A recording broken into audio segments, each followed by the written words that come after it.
सर्वसामान्यांचे व्यवसायाचे स्वप्न पूर्ण करण्यासाठी श्री स्वामी एंटरप्राइजेस घेऊन येत आहेत सुपारी कटिंग मशीन। 5 वर्षाचा कायदेशीर स्टॅम्प पेपर, नोटरीकृत व्यवसाय करार, उत्पादन मर्यादा 1 किलोग्रॅम प्रति तास, क्षमता 12 तास ब्रेक न करता मशीन चालू शकते। Powder coating finish, heavy duty material वापरले आहे। दर्जेदार वेफर कटिंग सिस्टीम, ध्वनी प्रूफ सह जलद आणि कार्यक्षम, घरगुती लाईट मीटरवर सुद्धा चालते। गुणवत्ता तपासणी योग्य, ऑपरेट करणे सोपे, विशेष कौशल्य आवश्यक नाही। पत्ता लक्ष्मीपुरी कोंडावळ, लोकमत ऑफिस शेजारी, 3रा मजला, कोल्हापूर। श्री स्वामी एंटरप्राइजेस, नक्की भेट द्या। नमस्कार, चॅनल बी आयोजित महिला दिन विशेष नारी शक्ती मालिकेच्या या भागात मी आपणा सर्वांचे खूप खूप स्वागत करते। आपण या मालिकेअंतर्गत विविध क्षेत्रामध्ये कार्यरत असणाऱ्या महिलांशी संवाद साधत आहोत। आज आपल्या बरोबर संवाद साधण्यासाठी स्टुडिओमध्ये माझ्यासोबत आलेले आहेत सौ अनुराधा उद्धव अथने बोंद्रे। नमस्कार मॅडम, आपले स्वागत आहे। धन्यवाद। नमस्कार मॅडम, आपण गेली अनेक वर्षे संस्कृत शिक्षिका म्हणून काम करताय, पण या विषयाची आवड आपल्याला कशी निर्माण झाली? सर्वात प्रथम मला शाळेमध्येच हा विषय होता, 8वी 9वी 10वी संस्कृत विषय होता। मग या विषयामध्ये मला आउट ऑफ मार्क पडत होते, त्यामुळे विषयाची मला आवड निर्माण झाली। अच्छा, अरे वा। पण विषयाची आवड होतीच आपल्याला, पण विषयाची आवड आणि पुढे याच्यामध्ये करिअर हे रूपांतर कसं झालं? आपण क्लासेसची सुरुवात कशी केली? क्लासेसची सुरुवात असं काही आयुष्यात ठरवलं नव्हतं की आपण शिक्षिका व्हायचं, असं काही नियोजित प्लॅन असा नव्हता। काही घटना आयुष्यात अशा घडल्या की ज्याच्यामुळे माझ्या करिअरची सुरुवात झाली। वडील एक्सपायर झाल्यानंतर मी एक माध्यम पैसा कमवण्याचा म्हणून क्लासेसला सुरुवात केली। मग त्यामध्ये मुलांना संस्कृत शिकवण्याची जी आवड निर्माण झाली, त्याच्यातून मी त्याच्यातच करिअर करायचं ठरवलं आणि मुलांना शिकवण्यातून जो एक आनंद निर्माण होत गेला, त्याच्यातच शिक्षिकाचं करिअर मग निवडलं।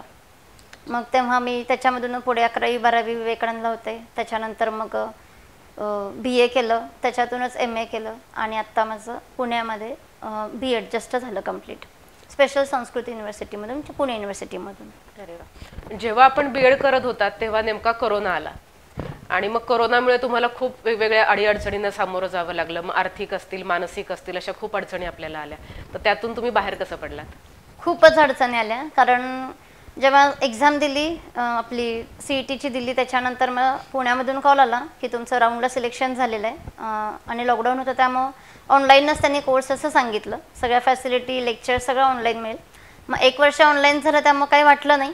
खरं सेकंड इयर जेव्हा ऑफलाईन झालं, जेव्हा सगळं फ्री झालं, तेव्हा मात्र पुणे कोल्हापूर आणि अजूनही कोरोनाचं वातावरण तसं भीतीचं होतं, कारण पुण्यात भरपूर कोरोना होता।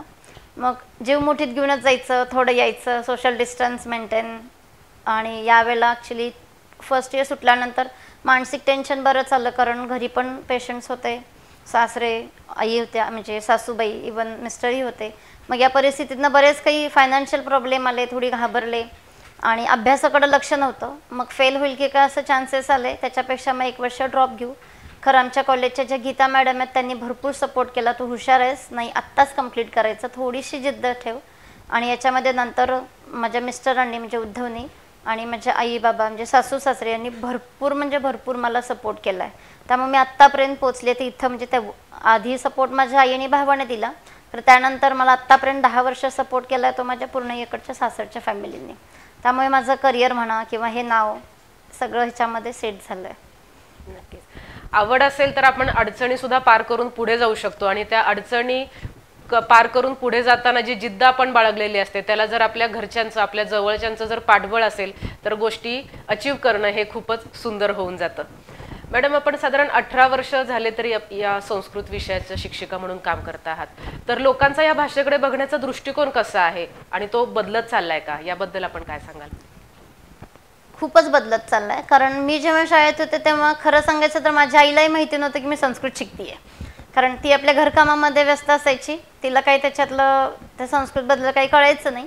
आणि पूर्वीच्या काही पण असंच असायचं की सर्व महिला घरकामामध्ये। खरं आता कसं आहे, जसं महिलांचं पण शिक्षण वाढले, मुलांच्या शिक्षणात त्या लक्ष देतात, तसं आता शाळेमध्ये पण भरपूर प्रमाणामध्ये विषय वाढला आहे। स्कोरिंग म्हणा त्या विषयामुळे होतं, त्यामुळे आणखीन दुसरी एक वेगळी भाषा शिकायला मिळते, त्यामुळे ह्या भाषेचा खरंच कल वाढत चाललेला आहे। आणि आत्ता आपल्या इथं थोडा ठीक आहे, तरी पण फॉरेनरमध्ये जर बघितलं ना, इटली, जर्मन, इथे प्रचंड प्रमाणात संस्कृत आहे.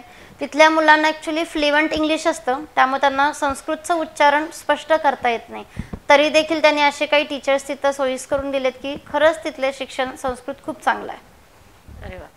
तर आपण आता संस्कृत शिकायचं म्हटलं तर वयाच्या कितव्या वर्षापासून संस्कृत शिकायला सुरुवात करू शकतो आणि एखाद्या व्यक्तीला संस्कृत शिकण्याचा काय फायदा होऊ शकतो? खरं म्हटलं तर शिकण्याला कोणत्याही ह्याच्यामध्ये काही वयाचं बंधन नसतं. कला असू दे किंवा अभ्यास असू दे किंवा एखादा गेम असू दे. परंतु जर खरंच संस्कृत विषयाची सुरुवात करायला गेलं तर 4थ्या वर्षी ज्यावेळेला मुलगा बोलायला सुरुवात करतो एखादं बाळ, कारण म्हणतात ना की जेवढ्या लहानपणी एखादी कुठली गोष्ट तुम्ही शिकवाल लहान मुलं पटकन कॅप्चर करतात, तसंच लहान मुलांना जे तुम्ही भाषा शिकवाल तसं ती ऑटोमॅटिक आपल्या घरामध्ये पण शिकत जातात.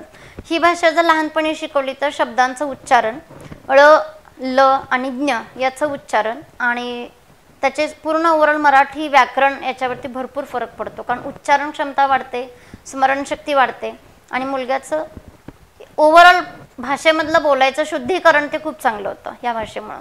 आणि म्हणून या भाषेला सर्व भाषांची जननी म्हणतात. ते बरोबरच आहे, कारण पहिला संस्कृत भाषा, मग त्याच्या आधारित मराठी, हिंदी, बाकीच्या भाषा आहेत. अरे वा. सध्या गर्भसंस्कार हे वेगळ्या पद्धतीने देणे हे खूप प्रचलित झालेलं आहे. पूर्वीपासून गर्भसंस्कार आलेलेच आहेत, पण हल्ली त्याचे वेगळे क्लासेस असतात, वेगळ्या गोष्टी अवलंबल्या जातात. तर गर्भसंस्कारांमध्ये संस्कृत भाषेचं सुद्धा महत्त्व खूप सांगितलं जातं. हो, भरपूर असतं. ॲक्च्युली सकाळी सकाळी जेव्हा आपण गायत्री मंत्राचं उच्चारण करतो आणि गर्भवती महिलांनी जर केलं तर खरंच त्याची ऊर्जा, शक्ती भरपूर त्या बाळाला मिळते. आणि संस्कृतमधून जेवढं आपण वाचन करेल गर्भवती महिला, खूप त्याचा परिणाम मुलावरती होतो. कारण मी स्वतः ते केलेलं आहे. मी 9 महिने सगळं देवाचं वाचत होते, त्यामुळं माझा मुलगा बुद्धिमान झालेला आहे भरपूर. त्याची मेमरी खूप, स्मरणशक्ती खूप फास्ट आहे. एक पाठी एकदा वाचलं की लक्षात राहतं. आणि महिलांना पण त्यांनी चांगलं आहे, ऊर्जा मिळते त्याच्यातून. त्यामुळं संस्कृतचं वाचन आहे सकाळी आणि गर्भवती महिलांनी तर खरंच 9 महिने करावं. बरोबर. आणि संस्कृतचे जे उच्चारण आहे त्याच्यामधून आपला प्राणायाम सुद्धा होतो. आणि कुठलंही उच्चारण केलं ना, तर देवाचे कुठलेही, आता रामरक्षा स्तोत्र म्हणा किंवा कुठल्याही मंत्राचं उच्चारण करताना जेव्हा सुरुवातीपासून व्यवस्थित केलं ना, त्याच्या उच्चारणामुळे आपला व्यायाम तर होतोच आणि जे व्यवस्थित उच्चारण करून संस्कृतचे श्लोक बोलले पाहिजेत ते व्यवस्थित बोलले जातात, म्हणजे प्रॉपर पद्धतीनं. बरोबर. आणि संस्कृत उच्चारायला अवघड भाषा आहे, मग ते जर आपण संस्कृत शिकलो तर आपल्याला बाकी कोणत्याही भाषेचं जे उच्चारण आहे ते सुद्धा नक्कीच सोपं जातं आणि इतर भाषांचं आकलन सुद्धा जे आहे ते सोपं होऊन जातं. मॅडम, आपण शिक्षिका म्हणून, संस्कृत शिक्षिका म्हणून काम करत असताना आपल्याला अनेक सन्मान मिळालेले आहेत, तर याबद्दल काय सांगाल? मला मागच्याच वर्षी नवदुर्गा SP न्यूज चॅनलकडून नवदुर्गा राज्यस्तरीय नवदुर्गा पुरस्कार मिळाला.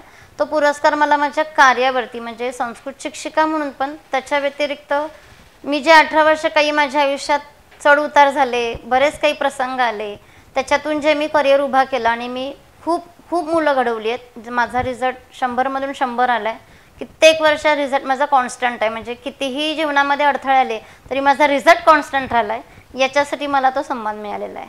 आणि आत्ता यावर्षी रोकटोक संमेलनामध्ये पण मला हा पुरस्कार मिळाला, फक्त आदर्श शिक्षिका या नावाने मिळाला. म्हणजे आत्तापर्यंत मला 2 सन्मान मिळालेले आहेत. सोशल कामामध्ये आपण किती ॲक्टिव्ह आहात? मी काही वर्षांपूर्वी समर कॅम्प घेतला होता, म्हणजे अदर ॲक्टिव्हिटी पण त्याच्यामध्ये होते. योगा होतं, प्ले होतं, डान्स होतं. मग त्याच्यावेळेला मी संस्कृत मुलांना श्लोक शिकवत होते त्या समर कॅम्पमध्ये. फार छोटी वयाची मुलं होती. खरं त्यांना गायत्री मंत्राचं उच्चारण हे प्रॉपर, आणि आजही मला त्या एका समर कॅम्पमुळे बरेच असे कॉल येतात की स्कूलमध्ये नाही आहे विद्यार्थी, खरं आत्ता पण आम्हाला त्याला शिकवायचं आहे संस्कृत, याच्यासाठी बरेच कॉल येतात. आणि याच त्याचा एक उद्देश धरून मला जीवनामध्ये पुढं खरंच असं की फक्त सोशल म्हणून नाही, असंच लहान मुलांना म्हणून फक्त संस्कृतचं ज्ञान पाहिजे आणि काही महत्त्वाचे श्लोक जे आहेत ते त्यांना आलेच पाहिजेत. काही मुलं रट्टा मारतात, म्हणतात, खरं त्याचा अर्थ माहिती नसतो की नेमकं काय म्हणतायत त्या शब्दांचा अर्थही माहिती पाहिजे आपण काय म्हणतोय, आणि त्या अर्थातून त्यांना समजलं पाहिजे की या श्लोकचा अर्थ काय आहे.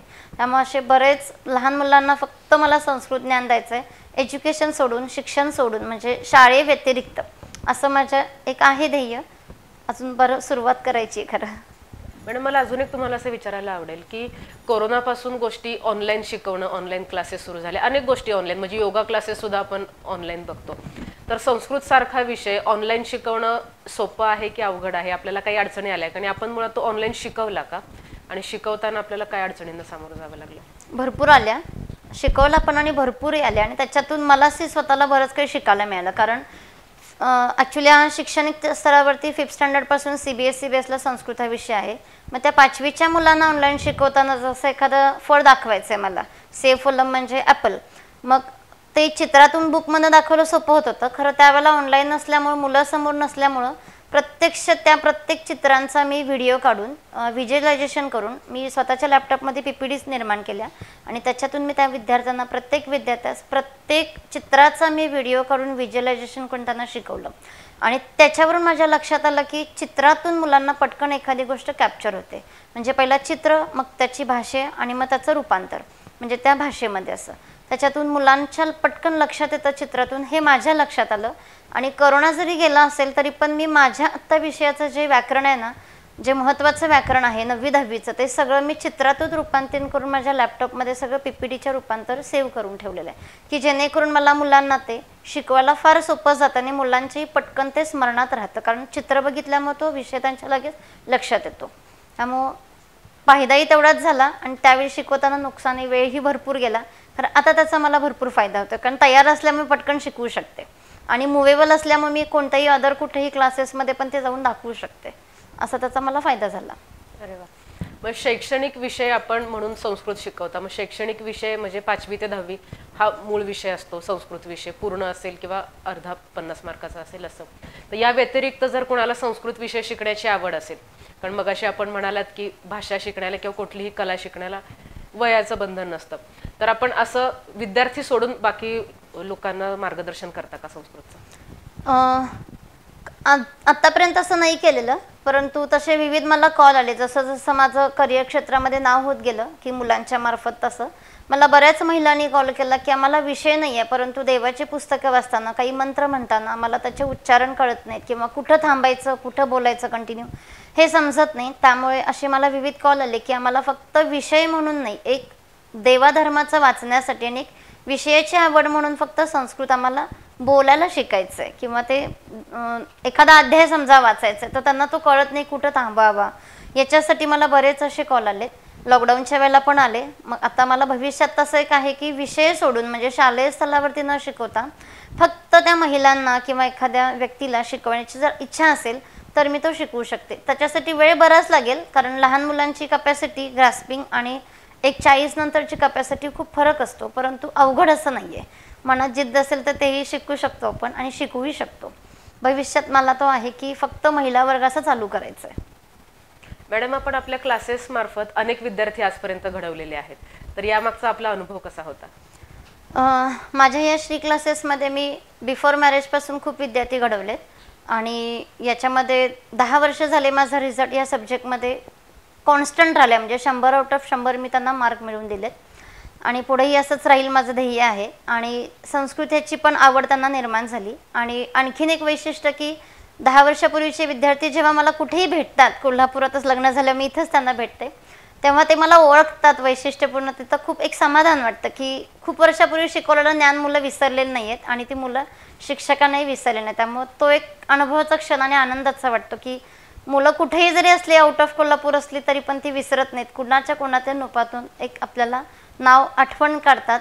कधी कधी त्यांच्या लग्नालाही मला आत्ता आमंत्रण येतं, त्यामुळे खूप छान वाटतं तो अनुभव.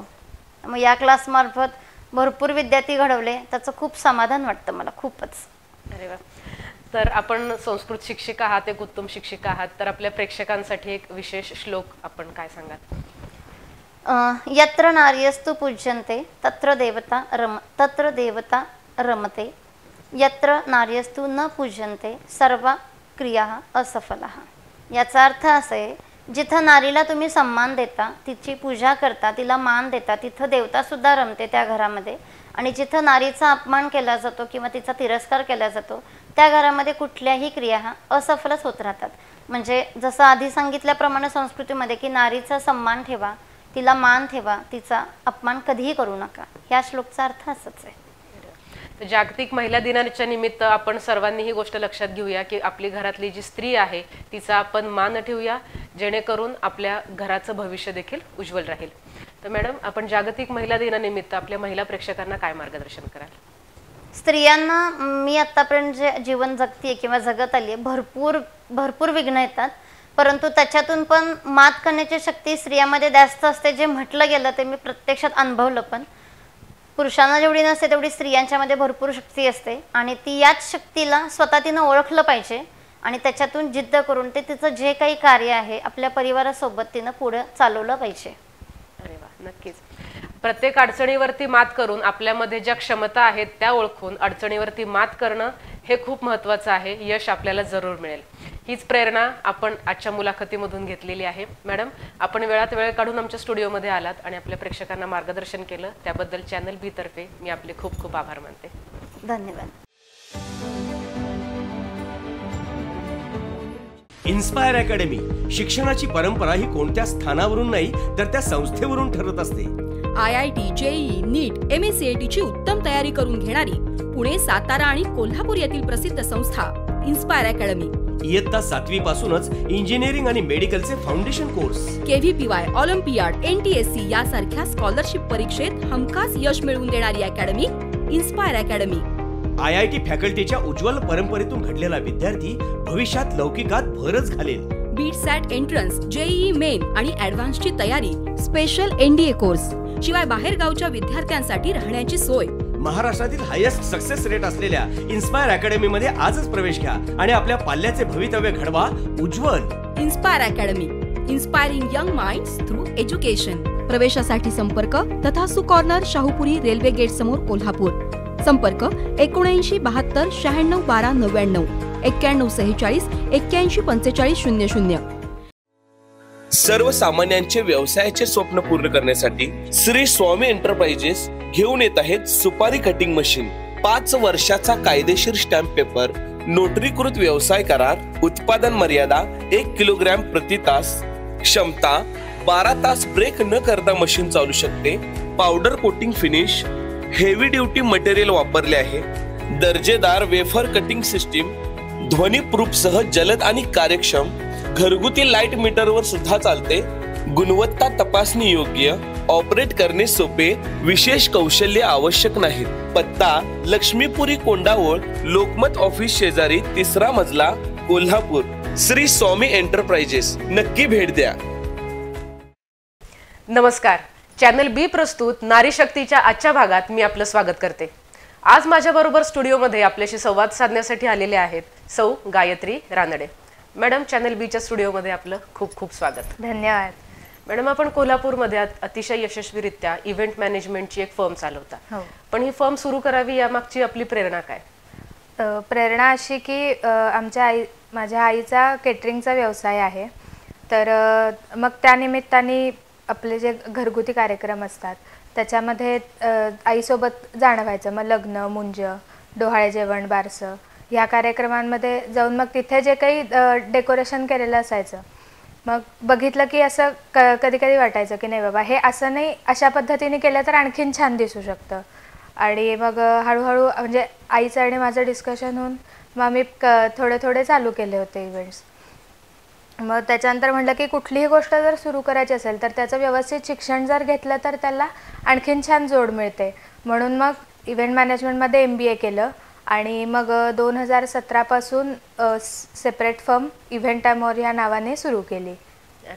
मग आपली जी फर्म आहे इव्हेंट ॲमोर त्याच्यातर्फे आपण कोणकोणत्या पद्धतीची सर्व्हिस देता? त्याच्यामध्ये वेडिंग, कॉर्पोरेट इव्हेंट्स, पर्सनल इव्हेंट्समध्ये येतं आपले डोहाळे जेवण, बारसं, मुंज, त्याच्यानंतर कॉलेजचे गॅदरिंग्स असतील, आणखीन काही कंपनीचे पिकनिक्स असतील सेपरेट जे आपण डेस्टिनेशनला अरेंज करतो, या पद्धतीचे सगळे इव्हेंट्स अरेंज करतो. आणि त्यात ह्या वर्षीपासून एक नवीन संकल्पना अशी सुरू केलेली आहे की जे आपले कार्याचे जे इव्हेंट्स असतात ते लग्न, मुंज ह्या पद्धतीचे, तर त्याची ग्रहमकापासून ते सत्यनारायणाच्या पूजेपर्यंत, म्हणजे ग्रहमक म्हणजे काही जण मुहूर्तमेढ पण म्हणतात त्याला, तर पूर्ण म्हणजे end to end event management असं आम्ही ह्या वर्षीपासून सुरू केलेलं आहे. ह्याच्यामागचं कारण असं की हल्ली या धावपळीच्या जगात सुट्ट्या खूप कमी मिळतात. म्हणजे ऑफिस असेल, बँक असेल, आणखीन जिथे कुठे जॉब करायचं, व्यवसाय जरी असला गुणाचा तरीसुद्धा त्यातून आपल्या घरातल्या कार्यक्रमासाठी वेळ काढणं हे खूप मुश्किल होऊन जातं. मग त्या उरलेल्या थोड्याशा वेळात नक्की काय काय करायचं हाही गोंधळ उडून जातो. आणि तो गोंधळ मोस्टली उडतो या घरच्या बाईचा उडतो, बाकी कुणाला जे लिस्ट दिलेली असते त्याप्रमाणे सगळे पुढे फॉलो करत असतात. मग त्यामुळे म्हटलं की एकदा घरातला पूर्ण कार्यक्रम जो असतो तो एकदा डोक्याच्या बाहेर झाला की नाही बाबा आता आपलं हे एक सेट झालेलं आहे, म्हणजे आपल्याला ह्याच्याकडे काही बघायचं नाही आहे, बाकीचं आपण बाहेरचं सगळं करू शकतो. असं जेव्हा घरच्या बाईला तो रिलॅक्स फील आला की मग कार्यक्रम आणखीन छान पद्धतीने एन्जॉय करता येतो. म्हणून मग ह्या वर्षीपासून आम्ही एंड टू एंड चालू केलेलं आहे, म्हणजे पूजेपासून पहिल्या पूजेपासून शेवटच्या पूजेपर्यंत सर्व काही एकाच ठिकाणी एकाच फर्मतर्फे. बरोबर. आता सर्व घरांमधल्या महिलांना रिलॅक्स फील करणारी आपली इव्हेंट मॅनेजमेंट फर्म आहे, पण आपण महिला व्यावसायिक म्हणून या प्रकारच्या कामाचा आपला अनुभव कसा आहे? खरं तर आता अनुभव खूप छान आहे, पण जेव्हा फर्म नुकती चालू केली तेव्हा कधी कधी प्रॉब्लेम्स पण यायचे. कारण जनरली कसं होतं की बाबा एक महिला करते आहे किंवा एक लेडीज आहे समोर म्हणल्यावर बघण्याचा दृष्टिकोन जो असतो लोकांचा की बाबा करू शकेल की नाही, होईल की नाही ह्यांच्याकडून, हा जो कॉन्फिडन्स असतो हा जोपर्यंत आपण काम पूर्ण करून देत नाही तोपर्यंत समोरच्या व्यक्तीला येत नाही. तर ही गोष्ट पहिल्यांदा थोडी जाणवत होती, पण आता नाही. आता लोकच म्हणतात की तुम्ही हे म्हणल्यावर आम्हाला बघायची गरज नाही. बरोबर. आणि आता इव्हेंट मॅनेजमेंट करताना खूप बारीक सारीक गोष्टींचा विचार करावा लागतो. एखादा कार्यक्रम तासाभराचा जरी असला तरी त्याचं प्लॅनिंग खूप मोठं असतं. मग असं व्यस्त आपलं शेड्यूल असणार आहे खूप जास्त. तर या प्रकारचं काम करताना कुटुंबाची साथ आपल्याला कशा प्रकारे मिळते? हे सांगायला म्हणजे मला खूप अभिमान वाटतो की आपण म्हणतो की प्रत्येक एका पुरुषामागे स्त्रीचा हात असतो, तर तसा माझ्या पाठीमागे माझ्या मिस्टरांचा आणि माझ्या सासू सासऱ्यांचा संपूर्ण फॅमिलीचा खूप सपोर्ट आहे. म्हणजे एखादं काम जरी राहिलं तरी नको बाई तुझं ते आहे तर तू कर, आम्ही बाकीचं करतो मॅनेज. आणि मिस्टरांचं सांगायचं झालं तर ते पहिल्यांदा IT कंपनीत जॉब करत होते आणि मग माझं बिझी शेड्यूल, माझी होणारी धावपळ आणि परत सुट्ट्यांचा आमच्या दोघांचा येणारा प्रॉब्लेम हे बघता त्यांनी स्वतःहून असा डिसिजन घेतला की नाही आपली ही फर्म बिझनेस छान चालू आहे तर मी माझा जॉब लिव्ह करतो आणि आपण दोघंही मिळून आपण बिझनेस करू. तर आता त्यांची मला माझ्या बरोबरीने तेही बिझनेसमध्ये ॲक्टिव्ह आहेत. अरे वा. आणि महत्व आता तुम्ही सांगितलेलंच आहे की कुटुंबाची साथ असेल तर यशस्वीरित्या एखादी महिला किंवा कोणीही, जसं पुरुषांना महिलांची साथ असते तसं ही साथ तुम्हाला मुलाची आहे. आणि आता या व्यवसायामध्ये ज्या महिला येऊ इच्छितात किंवा मुली येऊ इच्छितात तर त्यांच्यासाठी आपण काय मार्गदर्शन कराल? त्यांच्यासाठी मला एक गोष्ट आवर्जून सांगावीशी वाटते की आत्ताचं हे फील्ड आहे महिलांसाठी खूप सिक्युअर पण झालेलं आहे. पूर्वी तसं नव्हतं की बाबा थोडी भीती असायची, कारण late night work, early morning जाणं या ह्याच्यात मग सिक्युरिटीचा प्रॉब्लेम खूप व्हायचा. तसं आता होत नाही. तर त्यामुळे खूप छान पद्धतीने हे एक लेडीज पण किंवा मुलगी जरी असेल तरीसुद्धा छान अरेंज करू शकतात, सगळं व्यवस्थित करू शकतात. मोस्टली एक मुलगी म्हणा स्त्री म्हणा कोणीही असेल की आपल्याला एक क्रिएटिव्हिटीचा एक वेगळा सेन्स असतो की बाबा ही गोष्ट अशा पद्धतीने केली तर छान दिसू शकते.